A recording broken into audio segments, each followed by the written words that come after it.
We are live. Hey everyone, welcome back to the channel. Nick here, talking science of endurance and everything sports science in general. As I said, if you saw the post that I chucked up on the YouTube channel earlier today, doing something a little bit different today, making up for the fact that I didn't get a video out on Friday, and we're doing a live response to some questions that have been coming through on the channel, and I've picked out my top 5 that have come through on the channel recently that I'm going to talk through today. And if we get some guys and girls jumping in the chat throughout, that'd be great. So hopefully we see a few people in shortly. I know we've got a couple of people watching, which is good. So leave your comments in the chat. Happy to have a bit of a discussion if you've got any questions that you want answered as we go. So I'm going to jump straight into it and go through some of the 5 questions. Give a shout out to a couple of people in particular who've been really, really good in engaging on the channel and commenting and getting involved in the discussion with each of the videos. I've been really enjoying the support on the channel so far, and it's been great to see the subscribers join in on some of the discussion that we're through some of the topics that we're going through in terms of sports science as well. So the first one I want to share with everyone, because I understand that not everyone watching the videos that go up gets to see all the comments. So it's something I want to share with all of you, because I'm obviously reading them, replying back to them, but some of the discussion coming out of it can be quite useful. I'm sure other people might have the same question, but if you haven't seen the comment section, you may have missed it. So the first one here I've got, and shout out to Baker Cyclist, who's been commenting on quite a few of the videos, and I've noticed his name pop up a fair bit. So thanks for commenting on as many as you can there.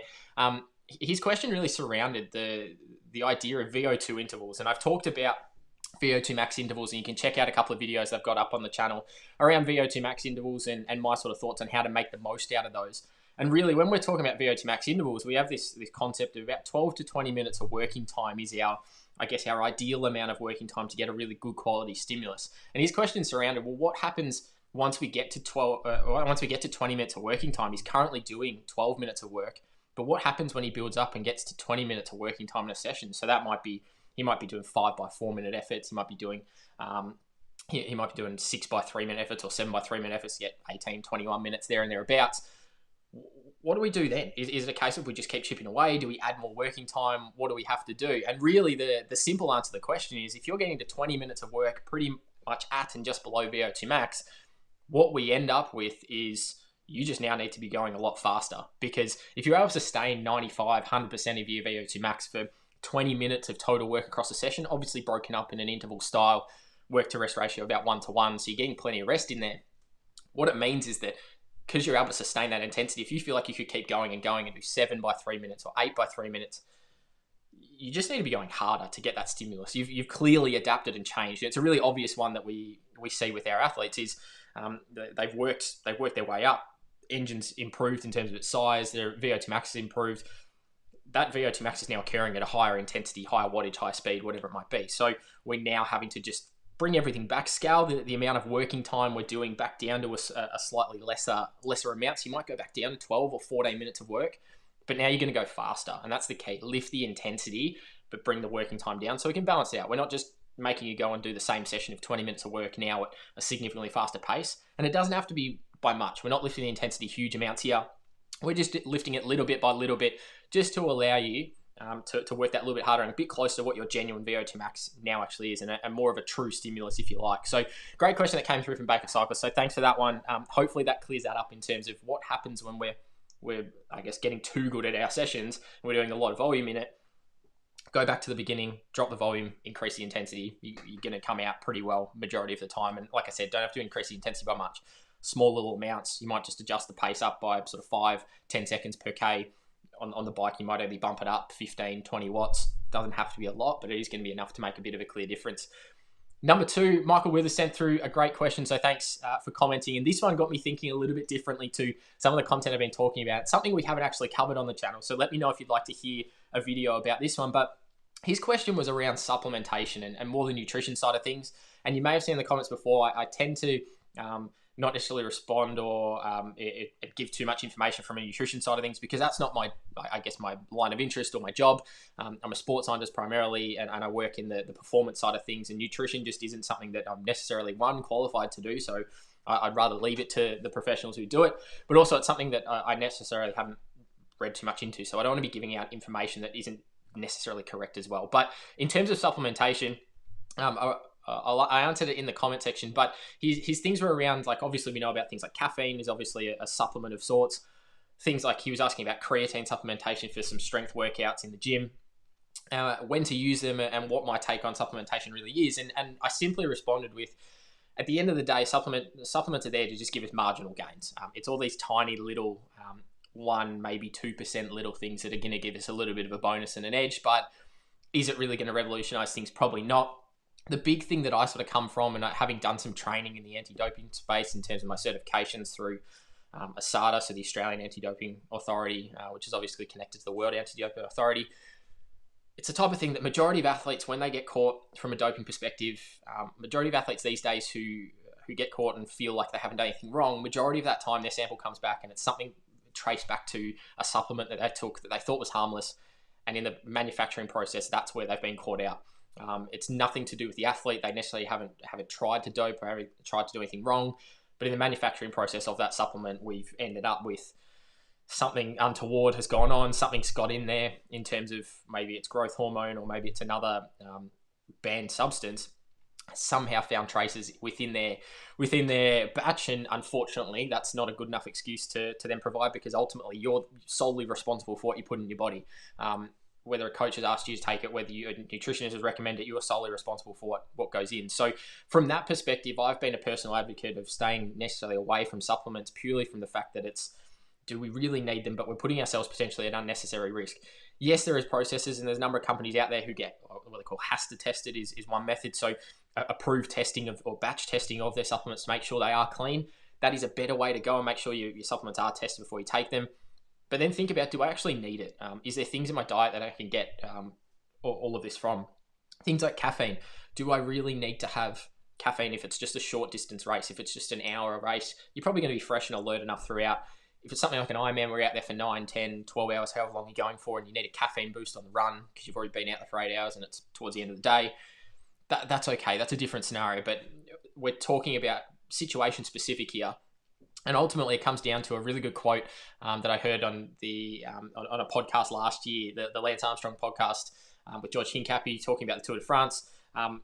They had TJ Van Garderen on there, and he actually mentioned that carbohydrates are arguably the best supplement there is. And I tend to agree with him in terms of, it's a simple thing. You're not going to get banned by eating food, essentially, or taking in fuel. But then also, it's our number one fuel source. That's going to do more for you, having a supply of fuel that you can burn through efficiently and effectively throughout the course of the event. And that preferential fuel source for endurance activity anyway, to produce high intensity activity. A little bit different when we're starting to talk about the ultra stuff, but carbohydrates are there as one of our primary fuel sources, so may as well use them. But it's the type of thing that if we can rely less on these 1%ers and go for the big ticket items, it's an easy way to gain in terms of performance. So I tend to lean on that side of the thing. Is there anything wrong with taking supplements? No. If there's a reason behind it, and you get to find that 1-2% gain at most, and it is benefiting you, and you see some value to it, you've done your research and you're going down it the correct way, absolutely you can start to look into it.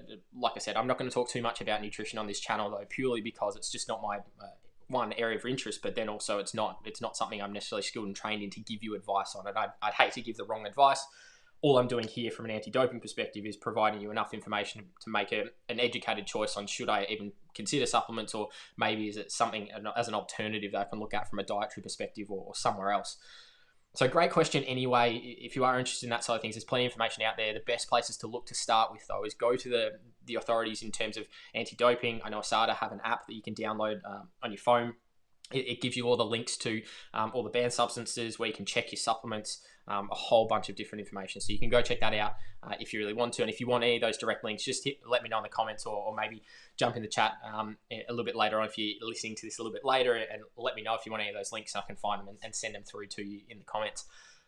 Another question, and someone who has been featured in the comment section of videos, I would argue basically every video. Alan Shrimpton, absolute legend.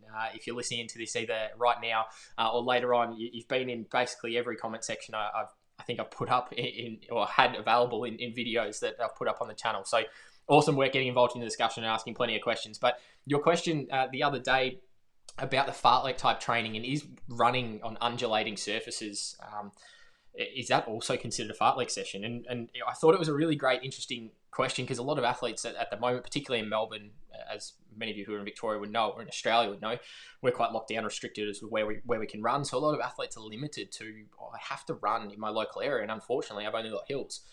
Doing a fartlek session, when we termed it in the video the other day last week, about, well, what is fartlek? Fartlek fundamentally a speed play, so we're trying to have this dynamic changes of speed and increase and decrease our speed throughout randomly, keep the environment sort of ever changing. There's no, I guess, planning to it. It's just these bursts. So really the fundamental is, as long as we're having these changes in intensity and ideally speed, we want to be exposing you to some higher speed running and also some lower speed running, or even some walking as well. So we want all across the whole spectrum. It's the type of thing, if we can get you exposed to that, it doesn't really matter where we do it. And that's where you can work on something like an undulating surface or rolling hills, things like that.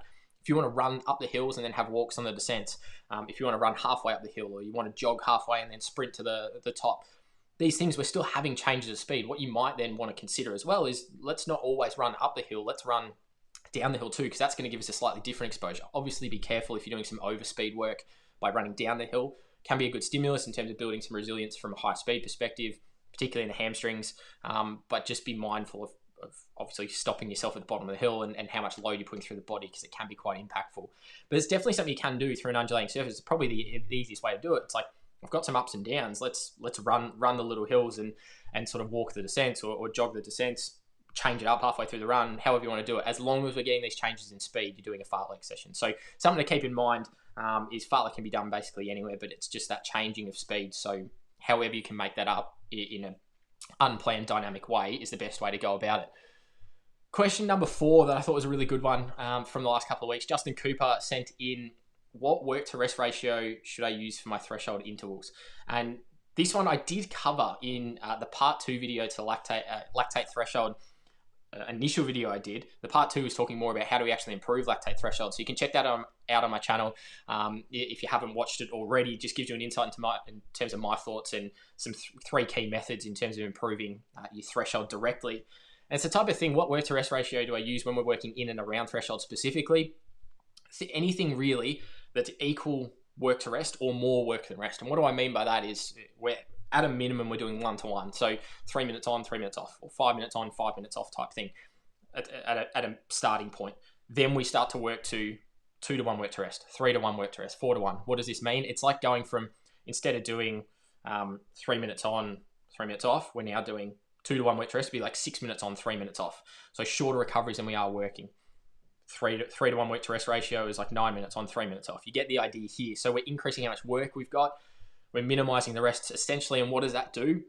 It keeps a bit of the fatiguing byproduct build up into our system. What does that allow us to adapt and change? It allows us to adapt and change to methods in terms of buffering lactic acid in our system, shuttling lactate around to reconvert through glycolysis and glucose. It allows us to develop that ability essentially to tolerate the fatigue when it comes in. So when we're working for that 45 to 60 minute period, we're now able to sustain it for maybe that little bit longer. Instead of 45 minutes, now we can hold on for 50 minutes. Great.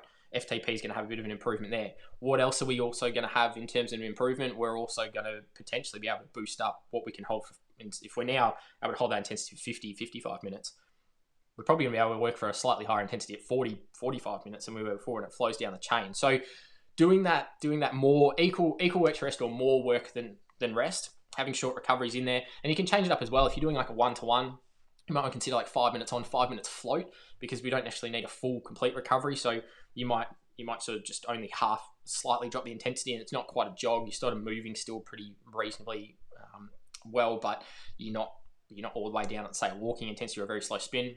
It's more of a bit of a tempo style. Threshold on, sort of tempo-y off.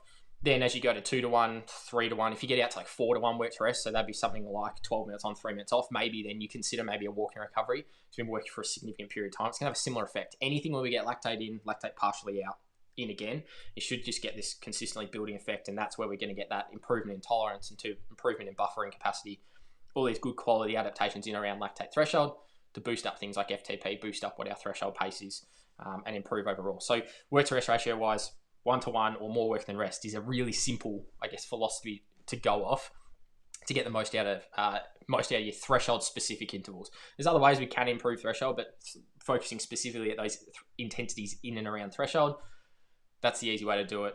more work than the rest wins majority of the time. Last question here, number 5, that I'm going to cover off, and I know there's a couple of you in here, so if you do have any questions, please send them through. I might actually try to bring up, I've got a chat on screen here through the software I'm using, but I'm just going to quickly bring up the YouTube channel to see if the chat is showing anything differently, in case you guys have left some comments and I've missed them by anything. This is the first live stream if you just tuned in on the channel, so we're still working a few things out in terms of the logistics and how it's all going to work, but I really appreciate those who jumped in and had a look, and anyone who's watching on the replay a little bit later on. I'm going to leave a little bit more advance notice on when these are coming up, and we might get a bit of a regular schedule and make it a bit of a weekly event or fortnightly, monthly, depending on how everything goes.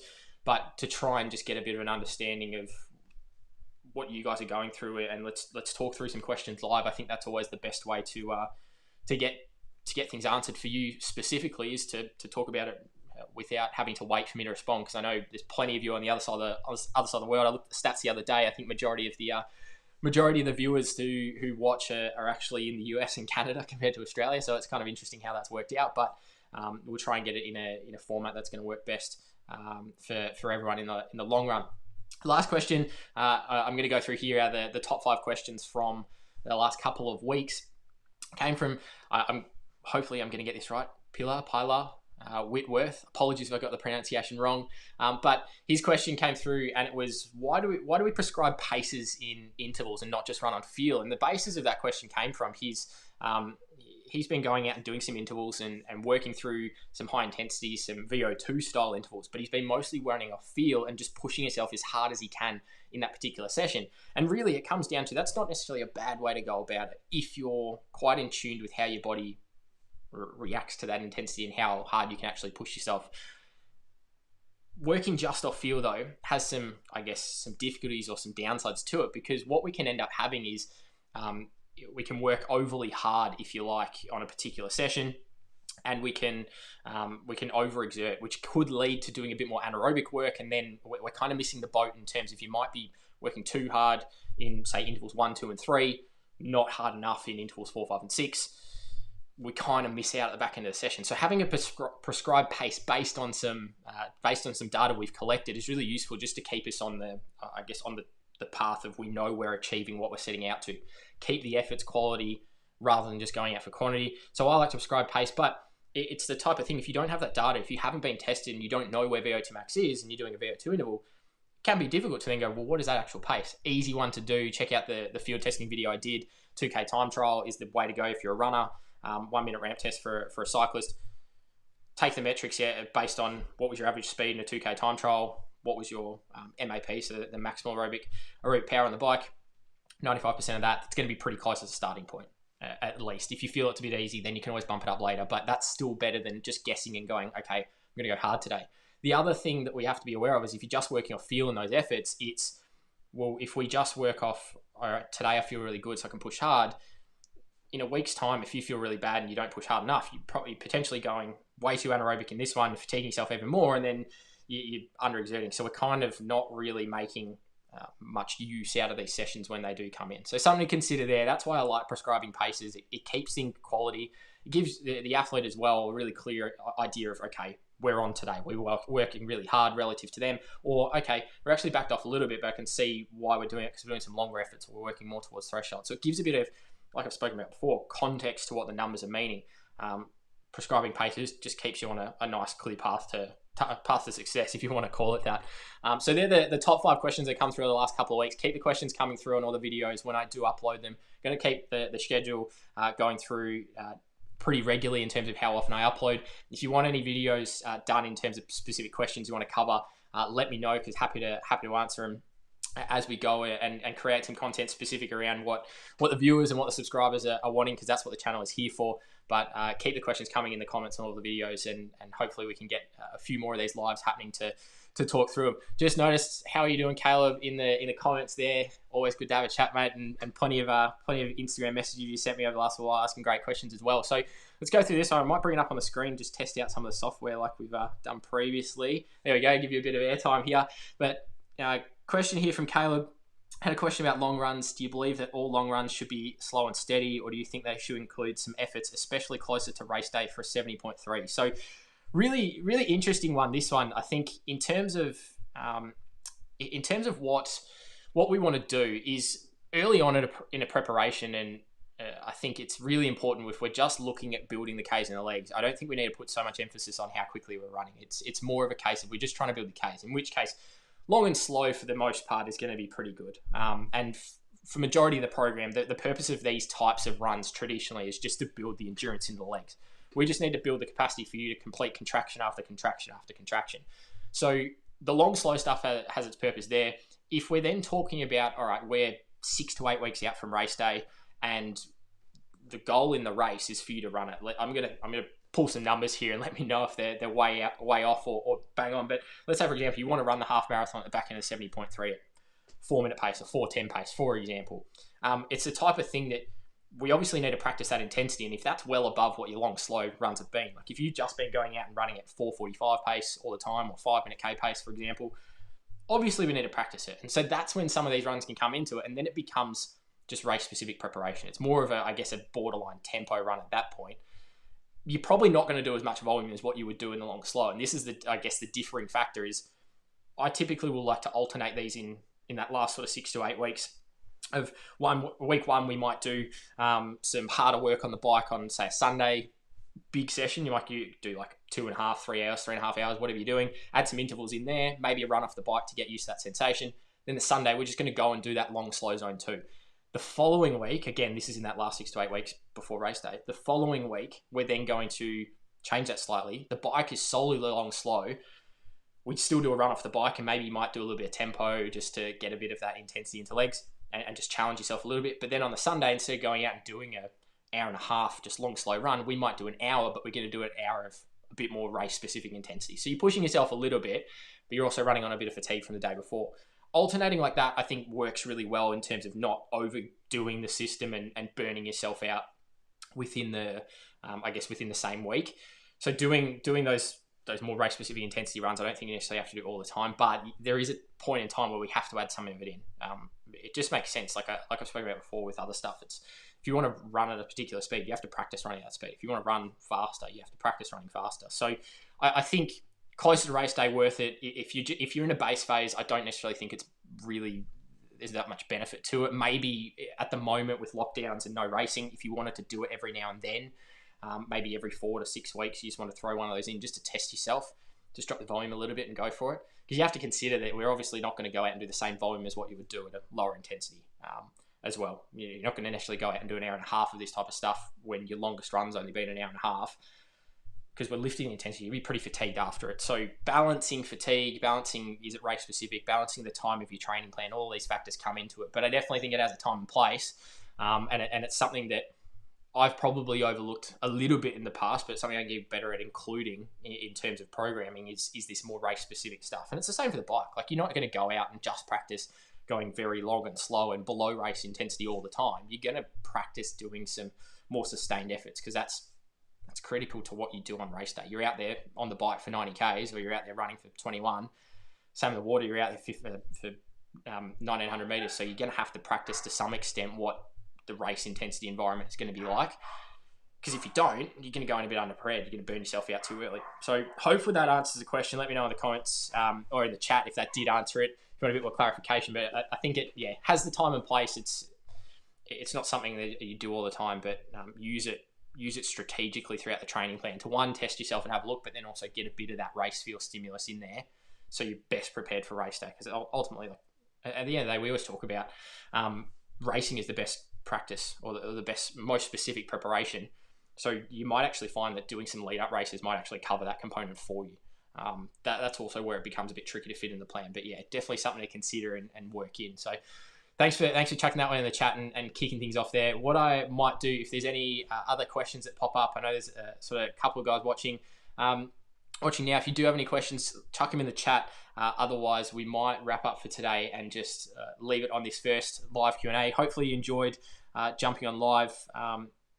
It's obviously a bit of a different experience, and I'm sort of learning as we go in terms of managing some of the software. I've got a bunch of windows open on my screen here. If there's anything you want covered or or in particular, if you want to keep doing some Q&A type stuff, I'm going to publicize a little bit more so we get a few more people jumping in these lives. But a few things I did want to leave you with in terms of today is make sure if you haven't, if you're watching this on the replay, and you've enjoyed some of responding to the questions and you like this back and forth style, make sure you subscribe to the channel to keep supporting it, to keep the videos coming. It definitely helps in terms of sort of growing and giving me some ideas for content, and all the questions coming through have been really great for that. But yeah, please make sure you keep subscribing. If you know anyone who might benefit from some of the videos or the content on the channel, or who'd be interested in jumping in one of these lives like Caleb has done here, chuck up a question to get answered as we go. Share the channel with someone. You just hit the share button down below. If you're looking at the video screen now, I might get my fingers wrong here, but you see the share button with the arrow that you'll be able to click on and pass the link on to someone that you might think is interested, because growing a channel and the more people we can get in here to have a really good quality discussion about some ideas is going to be the best way to help as many people as we can and help to grow the channel as well. So it's kind of win-win-win all around. I might leave it there if there's no more questions coming through the chat. Thanks for jumping on and joining in with this live. If you didn't watch the whole thing, you missed the start, I'm going to leave it up as a replay that you can go and watch later on. As I said before, keep subscribing to the channel. Really enjoying the support so far. Thanks for jumping on today. Thanks for asking your questions in the comments on previous videos. That is it, and we'll see you in the next time.